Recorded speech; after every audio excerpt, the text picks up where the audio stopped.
All right, thank you for joining us here today for our social selling tips and tricks room on live on Greenroom. This is episode 4 of our social selling tips and tricks brought to you by the Social Selling Warrior. Thank you for joining us and listening in. Once again, we have the great pleasure of having with us Craig Langley and Mac Laubscher. I hope I said it properly. He's probably going to correct me, but that's okay. I think I should know by now. So what I'll do is I'll get the two gents to introduce themselves. And today's theme is going to be about how do we create a powerful profile, and in conjunction with that, how do we move on to creating an avatar, or what we might call an ideal customer profile, and then combining those two, how do we go forward in trying to identify the right prospects via the platform, which is all about social selling. But because social selling, the first pillar of social selling is creating a professional brand and then connecting with the right people. So when we talk about social selling as those 4 pillars that LinkedIn has provided with us, they're those 2 key ones we all need to be aware of in the beginning. So without further ado, I'll hand over to Craig. Craig, tell us a bit about yourself. Thanks, Con. So I'm Craig Langley. I'm in the UK. I've got a software degree and a diploma in marketing, and I've worked in international business development since 1993, and I've run my own business development agency focusing on the automotive market for the last 10 years. Regarding social selling and LinkedIn, I've been on LinkedIn since 2007. And I've been also a daily Sales Navigator user for the last 5 years. So thank you, Con, and it's great to be here. Magic. Thank you very much, Craig. And it's always a pleasure to have you here with us. I'll hand over to Mac. Mac, tell us a bit about yourself. Thanks, Con. My name is Mac Laubscher. I have multiple different things that I do. I own my own security company, consulting for emergency services, as well as looking at latest tech and solutions for both home and business security, which is one of the things that I do, and that was what brought me to becoming so good at what I'm doing now on LinkedIn, because of the frustrations that I faced paying tens of thousands of pounds out in marketing costs to various companies who promised the earth and didn't deliver. And I then went and, I've been on LinkedIn and helping organizations since about 2008, 2009 with LinkedIn. But it was always for other companies. So I went out to research how to do it for myself, and then how to build a system that can help multiple organizations, especially board members, CEOs, entrepreneurs, and coaches. And spent over 1,600 hours in 2020 just researching and doing analytics on what really works for LinkedIn. Then got dubbed the LinkedIn expert by one of my coaches, which I didn't really want to take the title, but eventually it got forced upon me, and I was like, okay, I will take it, purely because the domain was also available. So it was just one of those kind of, it was in the stars. That's me, and that's what I do, and I just love connecting people globally. Thank you, Mac. And why not take the opportunity? If the domain is available, I always say jump on it. So good idea, and it's worked out well for you, and it is a very strong brand. And that's what I've tried to do with mine too. I mean, very similar to yours. I started thinking about my branding, and no one suggested the warrior to me, but I started thinking about what a warrior does, someone who actually tears through a jungle, or maybe tears through, knocks down all the blockers and the barricades for others, for them to be able, clears the path for others to have a clear pathway to what they want to achieve. So I thought warrior, why not? And not that I dress up in my warrior outfit much. Maybe I should buy one in the first place, but I thought that'd be a good way to do it. So I'm the social selling warrior, focusing on 3 tiers. One is about creating a very powerful brand and profile on LinkedIn. Second is about leveraging that profile and brand in order to secure connections and get relationships formed, and creating some content that will position you as a thought leader. And the third one is, of course, taking them offline to as a lead, and then taking them offline for conversation to secure a sale or have a further conversation, which may lead to a sale, if not immediately, maybe down the line. So that's me. So thanks, gents. Tonight's theme we'll focus on, like I said, we'll talk a bit about creating a powerful profile and the importance of that. So I'll hand over to you, Mac. I know you do a lot of work with individuals and businesses in relation to creating powerful profiles and brands. If I was to say to you, and I know this is about dropping some gems, and we are here to drop some gems for our listeners. What what maybe is one, two, or three, whatever you feel comfortable with, key aspects of a LinkedIn profile that you would suggest to our listeners? So, Con, I'm going to preface that by starting with the why it's so important. Magic. And I'm going to use a very simple analogy that I use all the time, and that is go and put your name into Google and search it. Now, almost guaranteed in the first 5 results, you're going to have somebody either with your name or your name coming up with LinkedIn as the most trusted source that Google will look at. And if your profile comes up and your perfect prospect sees it over there and they land on your profile and you don't have a banner, you haven't got your headline updated, it still shows your previous job from 5-10 years ago, and you haven't got an up-to-date photograph, then your credibility straight away has been lost. So it's that important that we've all heard the saying first impressions, and this is where you get that opportunity to make that first impression. So it's vital that you make sure that when people land on your profile, that they're getting that right and the best first impression straight away. And if it's your perfect prospect, that they look at your profile and go, yeah, this is the guy we need to work with. Let's have a conversation. So that is how important this is. It's more important than website. It's more important than anything else, I believe, when it comes to personal branding and your personal individual credibility. So when it comes to the profile itself, photograph really important. Just making sure that you fill that little circle of that's available. Not having like a full body shot so that people can't see if it's you. Because one of the things, as an example, I went to a great networking event yesterday, and the problem that people have is when they're trying to network with you. I look at my surname as an example, and I get hundreds of different versions of pronunciation. So, for people to try and find me off my name, is going to be difficult. But if they can find you with your name and scroll through and actually see your photograph and it's crisp and it's clear, and they go, oh yeah, that's Mac, then they know that it makes it easier for them to connect. I've very often gone to networking events, spoken to somebody, and then gone, scrolling through trying to find them because the photo quality or the type of photos that are there, it doesn't, it's not crisp and clear for me to be able to find them. So that's a major one, is make sure you get that photograph right. The next one that most people don't get right is just that banner. People pay tens of thousands, hundreds of thousands of pounds for Google ads and impressions on websites and other media sources. Yet they don't go and use their banner, which is prime advertising space. And the beauty of it is, if you don't like your banner, you can change it. But use your banner to tell people what you do. And if you've got an event coming up, use it as a banner to let people know. Tell people what's going on in your life. Use that banner as advertising space, because if you look at how many people are searching you, and just go and look at when you look in your dashboard and you go, so many people viewed your profile.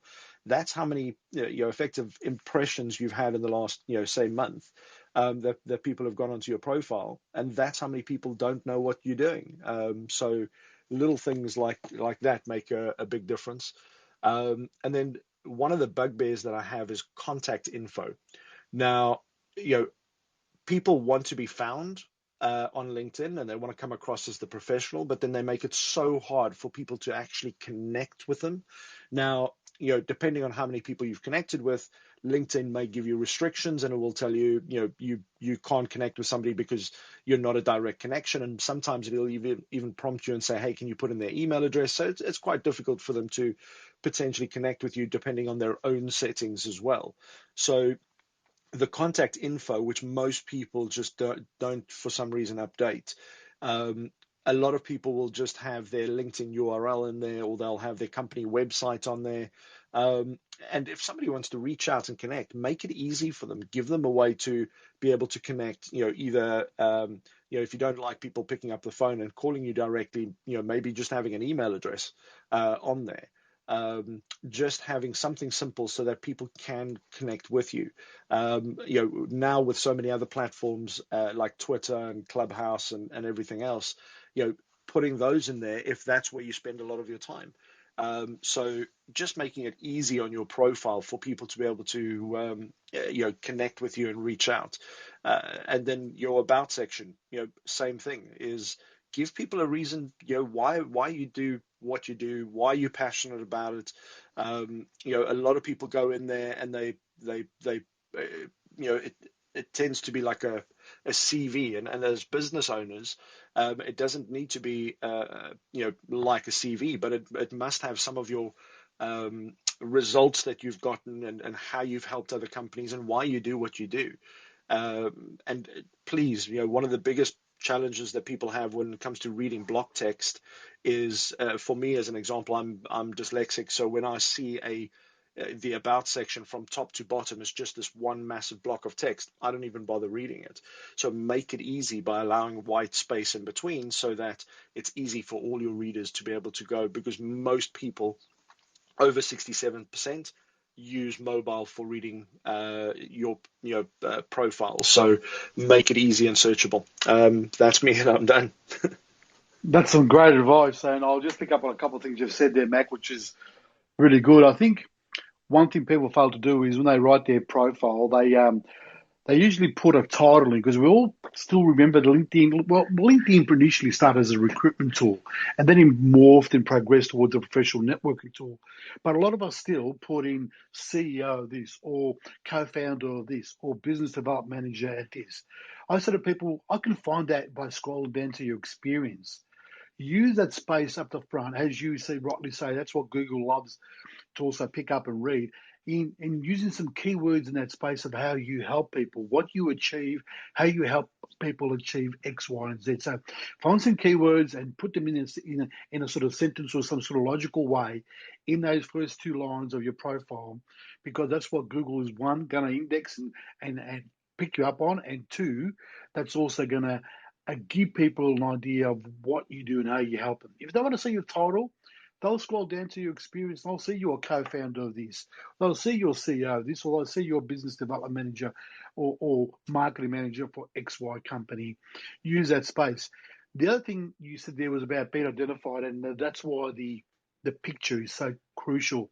I think one of the social media influencers I listened to a long, long time ago, he said this, and I'll never forget this.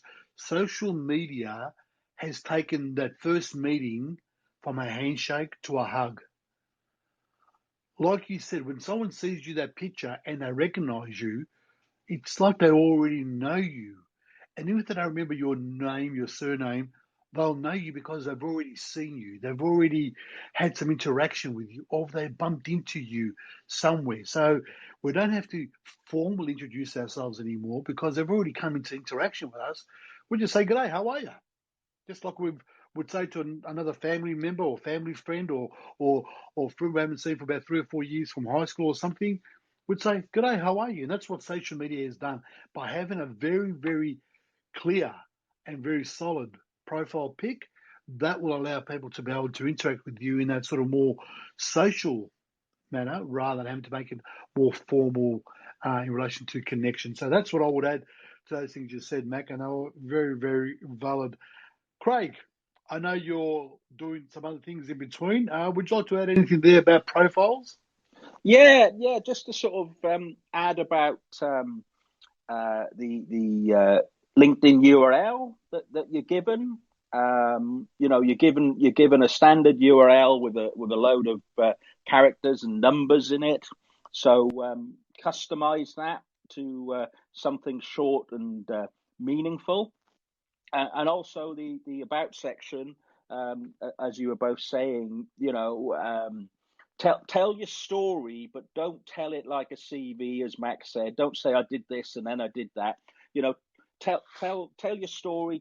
Tell your journey about how you come to do what you do now and what motivates you. And put some emotional hooks in there. Put a little bit of personality in there. Add a few bullet points and emojis, professional emojis that make it readable, and put a bit about what you do outside of work. So give people a bit of personality to engage with. In my profile, I've got in my about section, I'm a massive James Bond fan, and I probably watch a James Bond movie most weeks. And the amount of people that have engaged with me on messages and started talking about James Bond, and then it led to a business conversation. So you're giving people hooks, you're giving people opportunities to start a conversation with your about section. So it's one of the most powerful sections on your profile, Con. So back to you.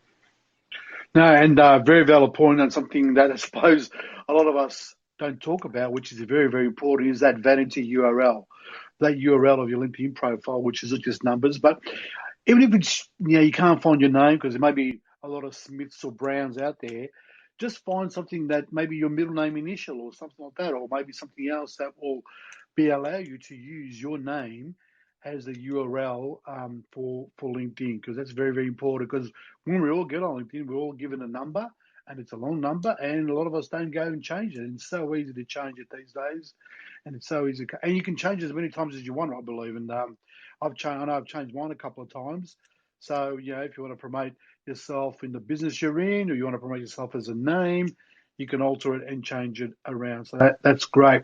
So that's the pro. Yep. Sorry, Matt. I just wanted to jump in on that, specifically on the changing your URL, Okay. because I used to do that quite often, and then we As ran that some alternate. tests, Okay. and what we found was because about a year or two ago, up until about a year or two ago, if you changed your URL, even if you changed your URL, whatever you changed it from would still reroute to your profile regardless. Now, what happened about sometime last year, they made a change that once you changed your URL, the old URL was discontinued within about 72 hours. So what I found was if you've got marketing material like your website that reaches to your LinkedIn, or anything that promotes your LinkedIn profile, if you've got like a Linktree list where you've got your LinkedIn profile on there, it's on maybe your Facebook page, it reaches to your LinkedIn or any other sources. The moment you change your LinkedIn URL, all of those URLs are then disconnected. So I actually had somebody message me, one of my clients, and go, Mac, I've just referred somebody to you, but they can't find you. And I said, what do you mean? And I found out the hard way. So I don't know, for how long I'd been losing people that just couldn't connect to me or thought that I was no longer on LinkedIn. So just keep that in mind with your URL. Good point. Very good point. Because I know I've changed mine a couple, but not many times. Mine's been my name now for a long, long time. But when I was in different sort of roles, I'd changed it a couple of times. But that's a good point. I really never noticed it, Max. So thank you for sharing that with us.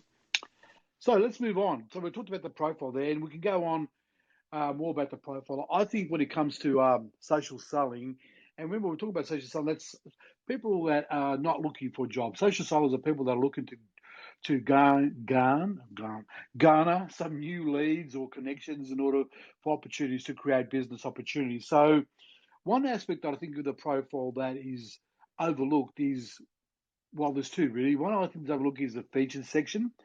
I think people should look and consider to add a featured section into their profile and feature themselves in relation to what they do. So if you're like Mac and I, and Craig for that matter, that do speaking and training, take some pictures or get a client, take some pictures of you on the stage speaking and delivering a speech or a keynote or in a training session, and use that in your feature section to show that you are someone who does train groups. You are someone who is a facilitator.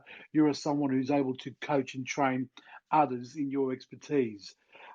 So they're the kind of things you can do in the features section. I think the other thing we have a look also in our profile, this is the last point I'll make, we can talk about skills and other things, is recommendations. I think recommendations are the social proof any entrepreneur, any solopreneur, any edupreneur for that matter, anyone's a coach, a trainer, a business consultant, needs recommendations from clients in order to verify, to confirm, and to validate that they have been able to deliver the results they say they can deliver to that particular individual. And I think LinkedIn is all about ourselves in the main, where we talk about ourselves. Recommendation is probably the only section we know of in LinkedIn where other people talk about you, where it's other people talking about what you've achieved with them, how you've helped them get from A to B. So I think it's a very, very powerful section, because someone can always look up that individual on LinkedIn and message them and say, hey, I see you got a recommendation there for Con. You worked with Con. Tell me more. I'm looking to engage Con. I'm looking to engage Craig. I see you got a recommendation there.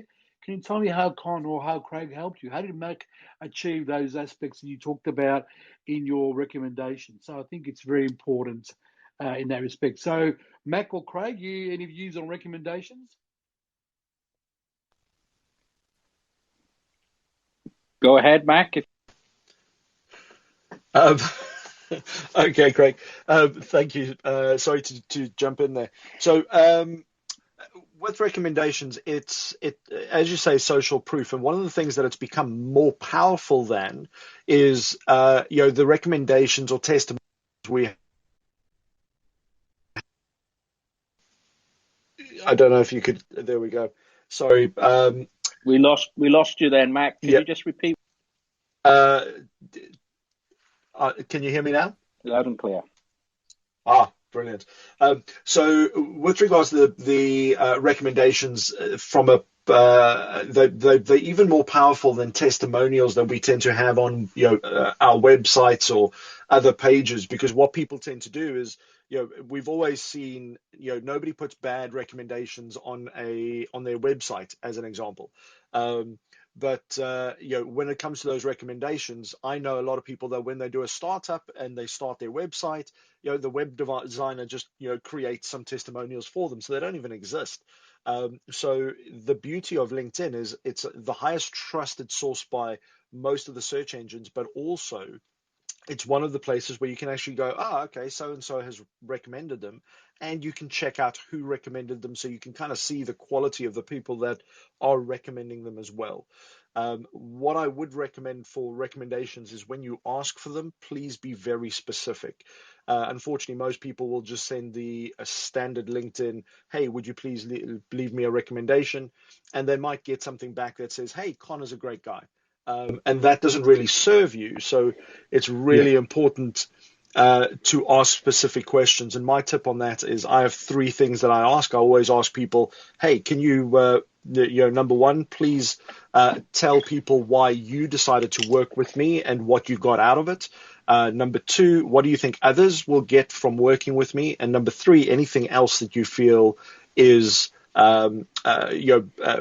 beneficial to people to know and relevant. And by doing that, your person who's leaving your recommendation also knows exactly what to say, because more often than not, people want to leave something nice, and they always, I found before I did those three tips, people would say, yes, would love to leave your recommendation, leave it with me, let me think about something and I'll come back to you. And more often than not, they didn't. And when I started being very specific, they came back and they answered those. One thing to remember, that if you do send out recommendations, a lot of people don't spend as much time as potentially we do on LinkedIn. So if you send them a recommendation request, send them a text message or a WhatsApp or whatever platform you use, or an email, and say, hey, I've just sent you this recommendation request. Would you please mind just checking it out on LinkedIn when you get a chance? And that will massively increase the chances of you getting recommendations as well. Very good. Matt, Craig, you want to add something? Yeah. The other, what Max said is absolutely brilliant and spot on. The other thing about recommendations is they are keyword SEO active.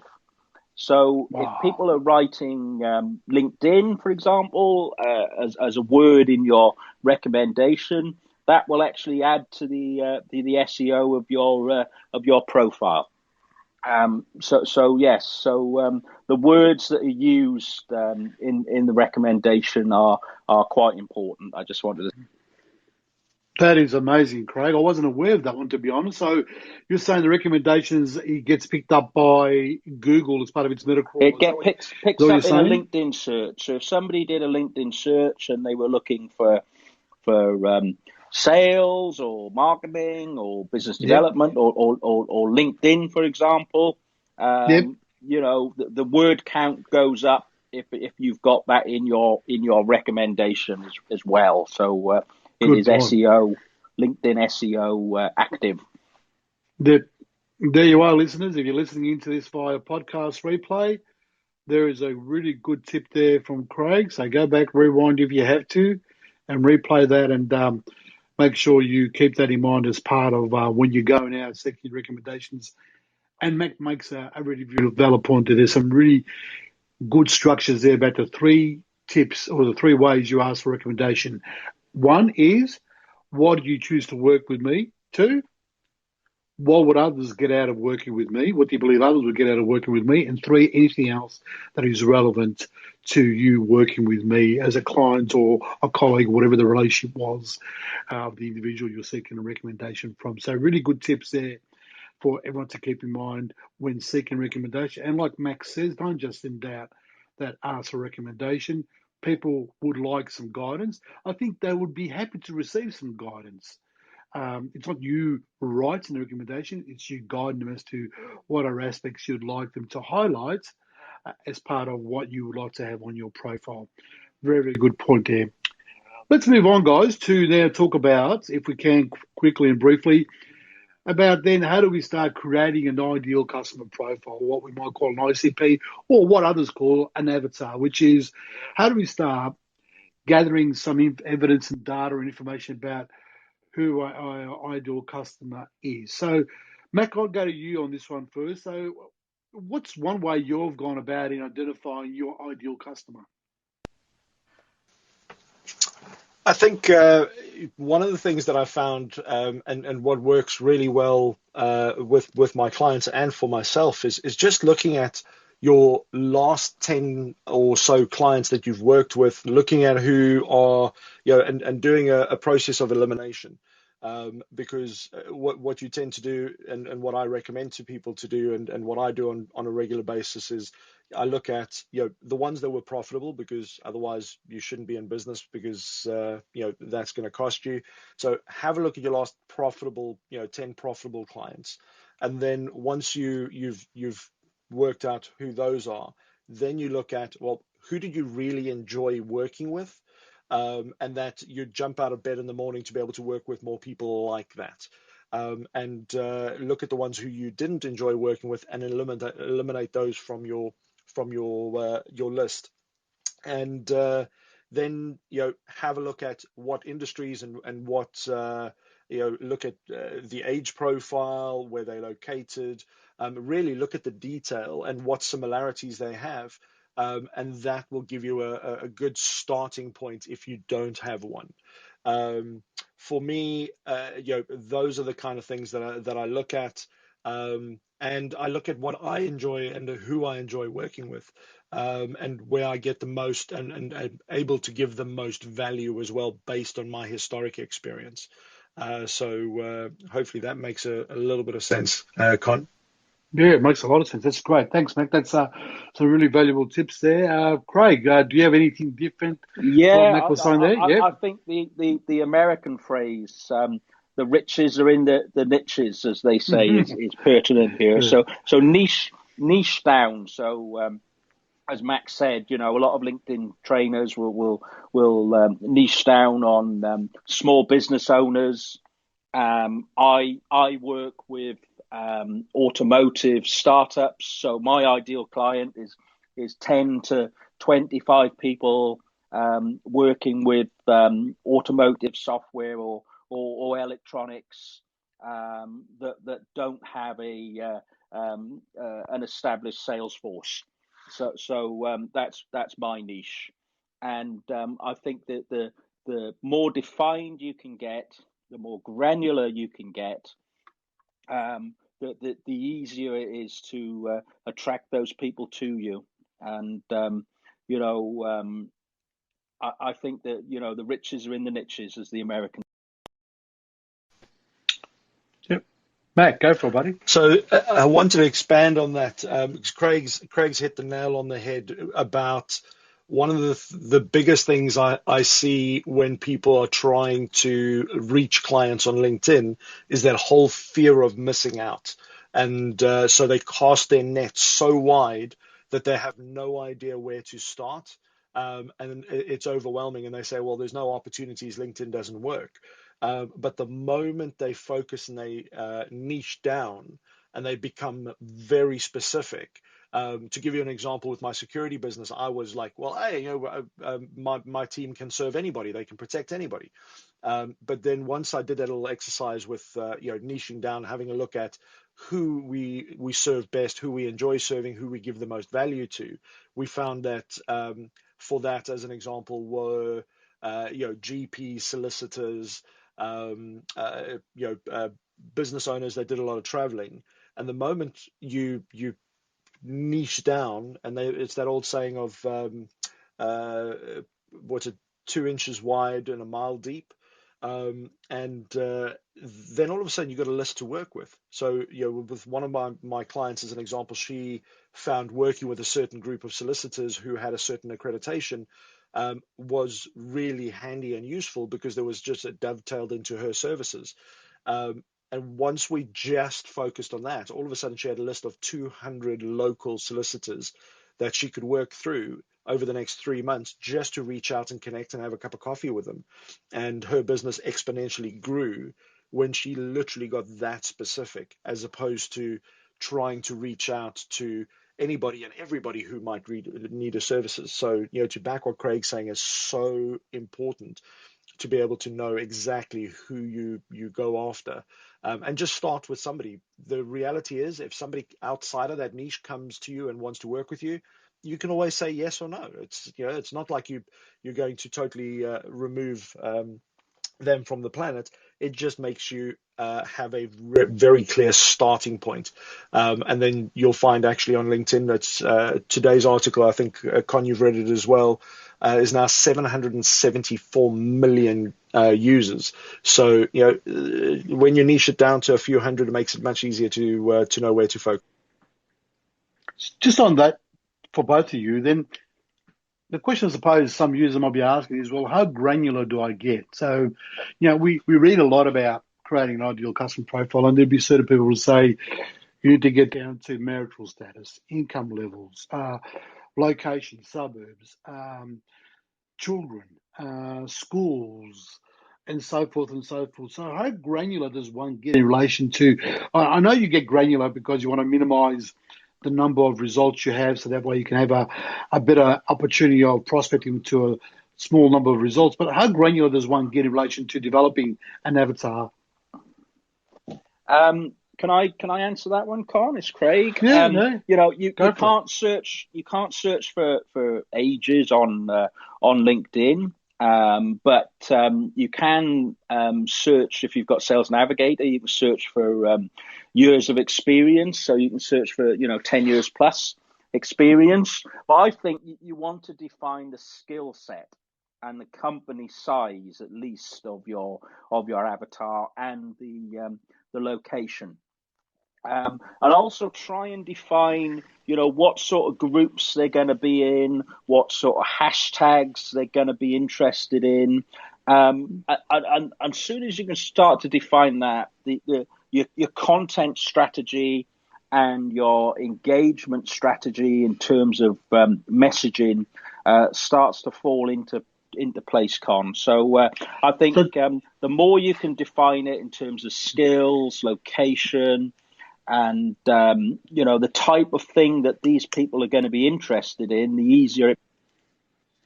Okay, so I want to unpack your mind there a bit more on the skill sets. I want you to give me, if you can, Craig. I know you've got some great examples. So, in someone you're looking for yourself, for you to prosper with, what's the skill set you would look for? Well, I work in software and electronics. So in automotive software, there are some industry standards. So Lean and CAN, and then there are some automotive software autonomous driving standards called AUTOSAR. And I'm in a technical industry, so there are a lot of technical buzzwords and technical skills that people have in their profile. And that's one of the things that, we spoke about profiles earlier. And I think a lot of people miss the trick on skills by being too general. I think if you're in a niche industry, there's going to be industry terms and get those in your skill set. Don't have your first skill set as Microsoft Office or Excel. It's just too generic. Have something pertinent to your industry that will match with your potential client skill. Yep, thank you. So, Mac, when you're looking for your ideal customer on LinkedIn, and we have mentioned Navigator because that gives you a few more features. So, Craig mentioned skill set, he talked about industry, he talked about location. Are there any other variables that you would look at, Mac, in your business, in your line of business, in relation to searching for that ideal customer? Yes, there are a few. I mean, depending on who you're looking at working with, I tend to look at things like the seniority level. So I will look at, are they a CEO? Are they, a CFO, a founder, as an example? And as Craig mentioned, I'll look at geography, which is really important because when it comes to your settings and your own profile, I find a lot of clients, as an example, based in the UK, but they generally work with the US market. But they're, when they are, posting or reaching out, they tend to do it UK hours instead of US hours. So it's just like logical basics that tend to go amiss. But there's also some features about, if you're working with startups as an example, one of the nice things is you can even go and search who's joined LinkedIn within the last 90 days. And more often than not, people right now are reviewing where they're at. So, there've been more startups in the last kind of year than I think 2-3 years before that, purely because the pandemic forcing people into those situations and people becoming a lot more innovative. So, having a look at that as an option is really useful. But then also, one of the things that I like, and like Craig, also use Sales Navigator. But it's, as an example, you can go and search what type of companies you want to work with. But you also have this wonderful feature of excluding certain types of people. So, as an example, say you want to work with organizations like Microsoft, but you specifically want your search results not to include Microsoft. You can actually exclude anybody who is, currently working at Microsoft, previously worked at Microsoft. So you can really get very granular. And the smaller the list, the easier it is for you to know where to start. And it's less overwhelming as well. Tell you one other feature that I like, guys, and it's in Navigator too. And I recall this feature, and it's helped me, in fact, prospect and get a few conversations happening. Is that feature where it tells you someone who's changed jobs in the last 90 days. And I always recall that sort of that perspective that if someone's changed jobs and they moved into a new role, the organisation that's hired them most likely has hired them for a particular purpose or need, be it short term or long term, mostly in the short term. And when they actually hire them and bring them on board, they've also usually allocate them a certain percentage of funds for them to initiate projects or to put things in place and to implement strategies. So it's always a good time to connect with someone who's changed jobs recently to congratulate them and say, well done.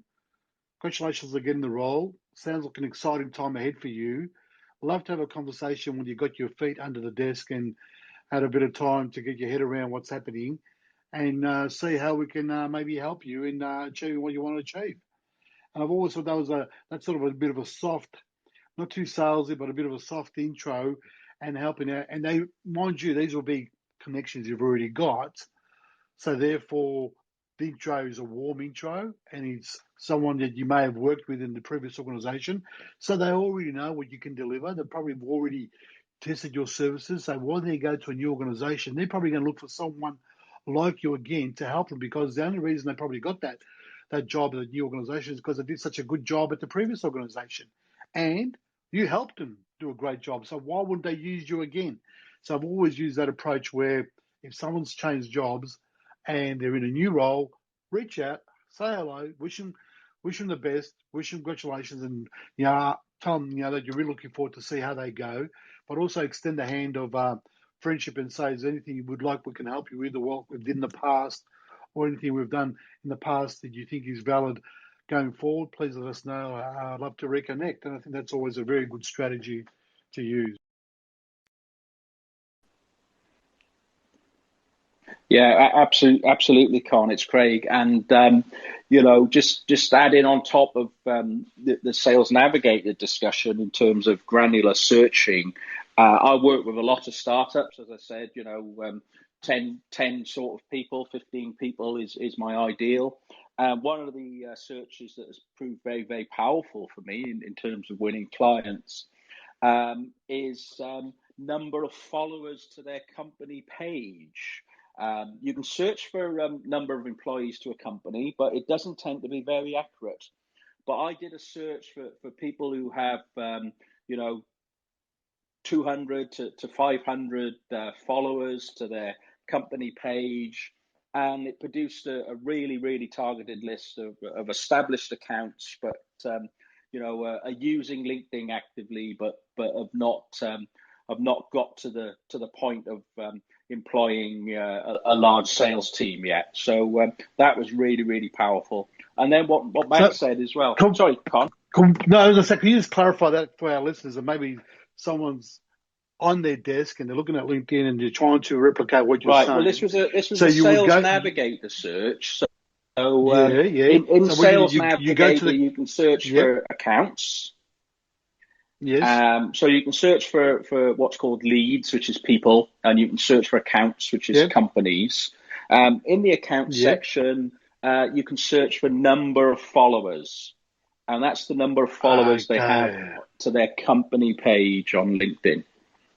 Magic. Thank you. And that then finds people who are highly active on LinkedIn. They're driving their company page followers, but they haven't grown to the point of having thousands of followers to their company page. So they're still in a startup phase. Exactly. So that's been really powerful.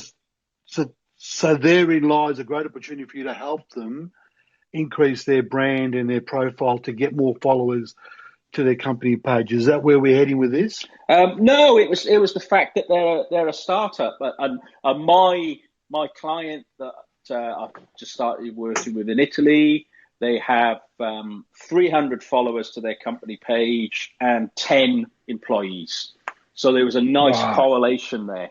They haven't got a sales team. The CEO is still doing the business development, so they've engaged me to help with their business development. Great.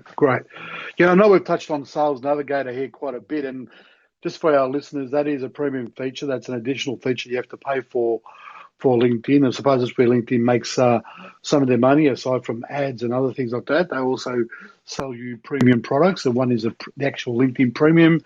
The other one is Recruiter, and there's Sales Navigator. I think there's one more that escapes me, but I think they're the three key ones that most people that are on LinkedIn use. The Recruiters, of course, to recruit. the navigator for the salespeople, and the premium, it just gives you a few more features than the standard one to be able to do some additional searches and send a few more emails if you require. So, Mac, do you have any additional navigator type of tips? We are a navigator, but that can support you in connecting and finding the right prospects?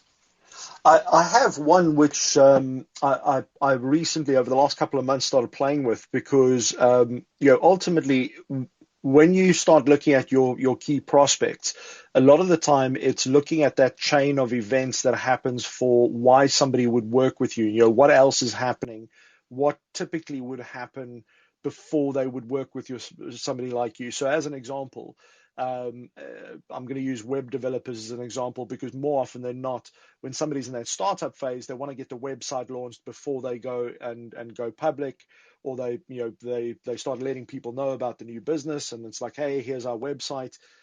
So as an example, if you are somebody who does, say, SEO, or you do web analytics, or you do you're a business coach and you help startups, and you know that if somebody's just had their website done, they probably and you've defined a smaller company, so company size, and that you're not working with the big organizations who maybe revamp their websites, but if that's somebody that would typically be a good lead into working with somebody like yourself, you can actually go and have a look at connections of those leads. So say you've got a web developer that you typically work with and you get some business from them, you can actually go and put you can go and put their name into the search, and it will then look at connections of that person and also people like those people. So you can very quickly go, okay, well, the web developers, I'm going to connect with 10 web developers, and then search by those web developers' connections. And just start making sure that you start hanging out in those right places and connecting and reaching out and engaging with posts in those places, because they will then see that you already have a common connection. So the risk and the trust goes up as well when it comes to wanting to work with you and your services. So yeah, a little one, go and play with that. There's a lot of possibility there. Thank you, Mac. So just quickly before we wrap this up, we've talked about Navigator and using that as a premium tool. Any thoughts or suggestions or tips for our listeners who maybe don't have that premium product in how they can hone in and identify some prospects? Craig, I know you got a couple of thoughts on there this. is some hidden searches that you can use on a free account.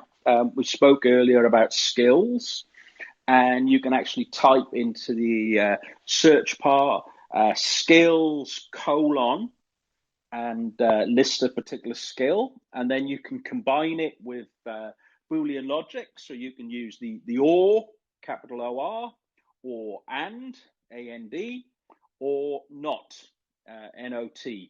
And you can make quite targeted searches, and then you could save those as a URL.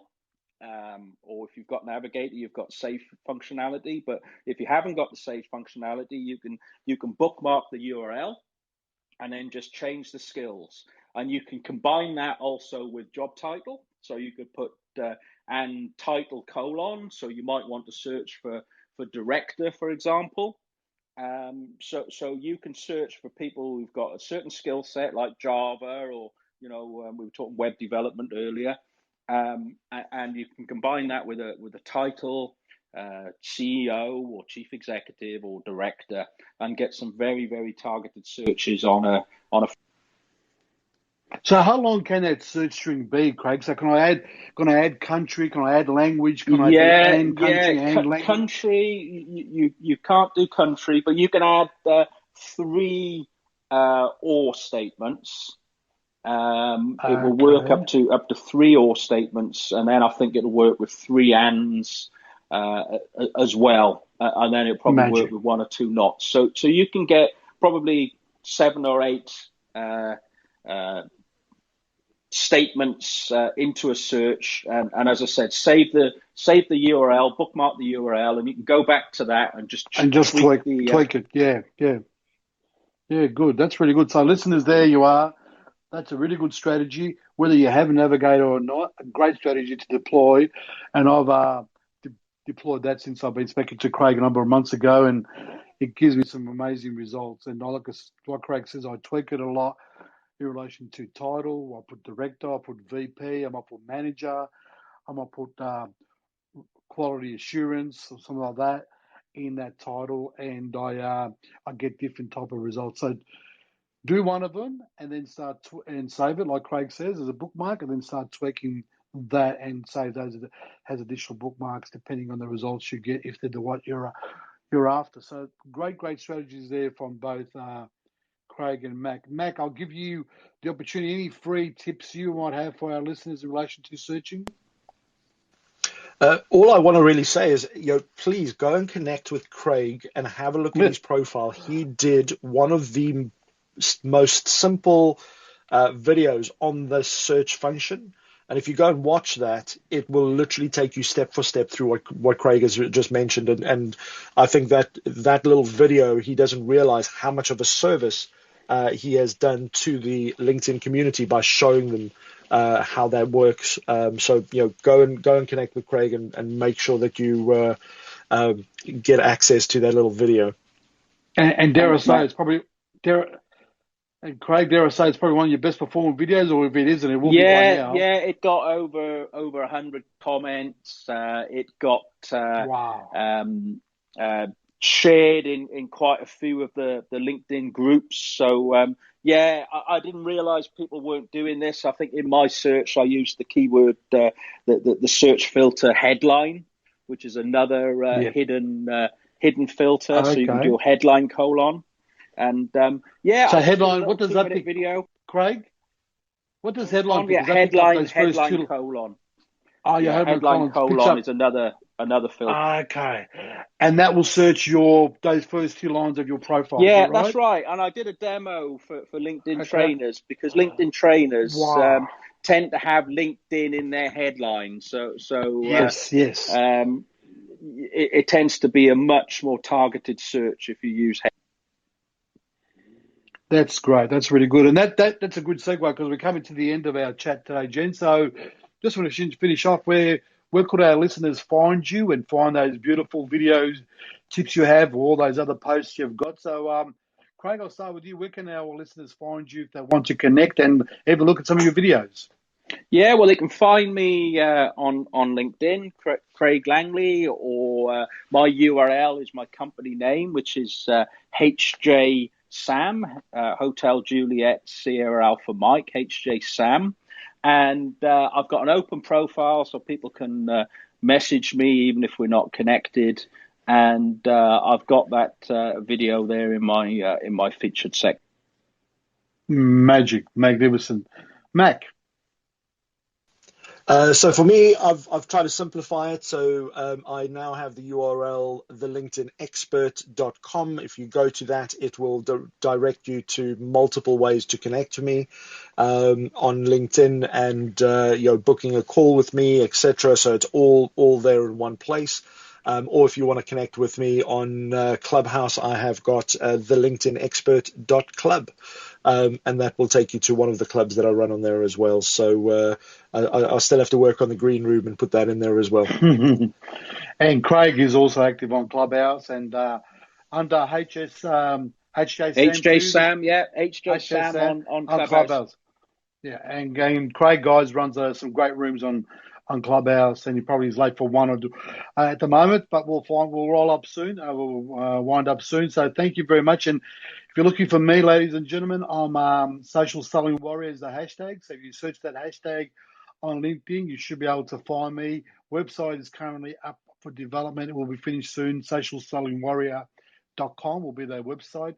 Coming soon, and when it does come, you'll see it plastered all over my LinkedIn profile in various posts and YouTubes. So once again, thank you very much. I want to say thanks to Craig and also to Mac for being with us here tonight. A great conversation. Hopefully, we won't have any technical difficulties about to get this one as a recording. We'll be able to post it on our podcast site, and we'll be able to get people to listen to it. Thanks again, everyone. Wherever you are listening, whether you listen to us live or whether you listen to on the podcast, we really hope you enjoyed tonight's episode, which was episode 4 of our social selling tips and tricks. And please join us once again, same time, Wednesdays, same date and time, which is Wednesdays at 12 p.m. BST on Greenroom under the social selling tips and tricks room. And next week will be episode number 5. So thank you very much, Craig. Thank you, Mac. Have a great day wherever you are, and we'll talk soon. Thanks. Thanks, Con. Thanks, Craig.